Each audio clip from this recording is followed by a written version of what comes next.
দেখুন, পঞ্চায়েত থেকে পুরসভা, লোকসভা থেকে বিধানসভা, প্রত্যেকটা নির্বাচনে আমার বলতে কোনো এখন দ্বিধা নেই যে এই সমীক্ষার অ্যাকিউরেসি নিয়ে প্রচণ্ড প্রশ্ন আছে এবং এসআইআরের পরে এই কাজটা কঠিন।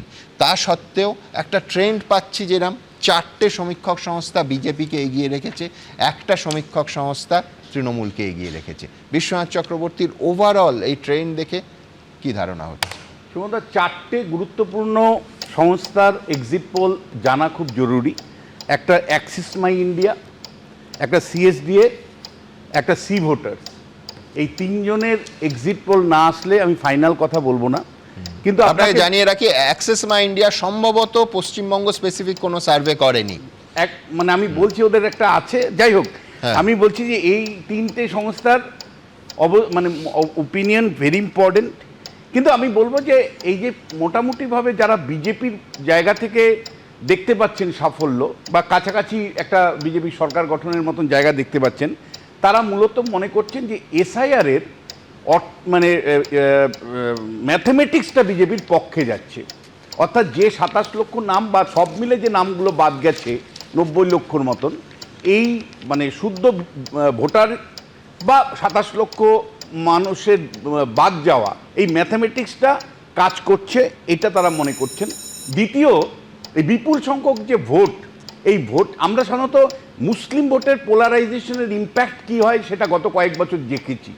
মুসলমান ভোটরা যদি লাস্ট কয়েকটা বছর ধরে যখন ভোট দিচ্ছিল তৃণমূলের পক্ষে দিচ্ছিল, কিন্তু এবার যখন আমরা ভোটটা দেখলাম যে 93% লোক ভোট দিচ্ছে, তার মধ্যে মুসলিম আর হিন্দু আলাদা করা যাচ্ছে না, মানে কার্যত হিন্দুরাও সমপরিমাণে আরও বেশি পরিমাণে ভোট দিচ্ছেন। তাহলে হিন্দু ভোটের পোলারাইজেশন যদি হয় বা বিপুল পরিমাণে যে মধ্যবিত্ত উচ্চবিত্ত হিন্দুরা ভোট দিতে আসলেন, এটা পোলস্টাররা মনে করছেন যে এইটা বিজেপির পক্ষে সহায়ক হতে পারে।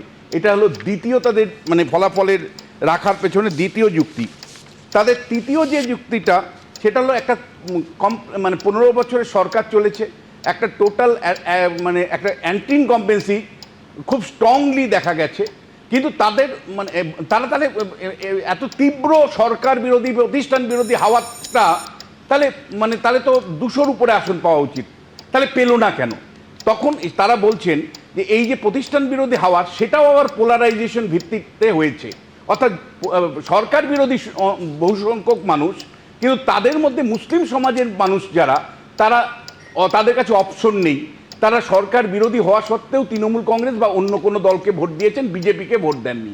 সেই কারণেই বিজেপি ক্লিন সুইপ বা 2/3 মেজরিটি পাবে না বা 200-র উপরে আসন পাবে না।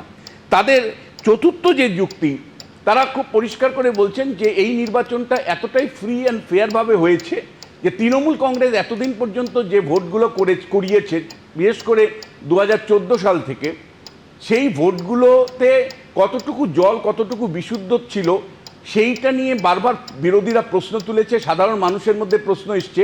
কিন্তু এই নির্বাচনটা এতটাই বিশুদ্ধ যে এই নির্বাচনের ফল কখনোই সরকারের পক্ষে যেতে পারে না, কারণ যারা ভোট এতদিন অনেক জায়গায় দিতে পারেননি তারা অবশ্যই বিপক্ষে গিয়ে ভোট দিয়েছেন। মধ্যবিত্ত তো দিয়েছেন বটেই, উচ্চবিত্তও দিয়েছেন।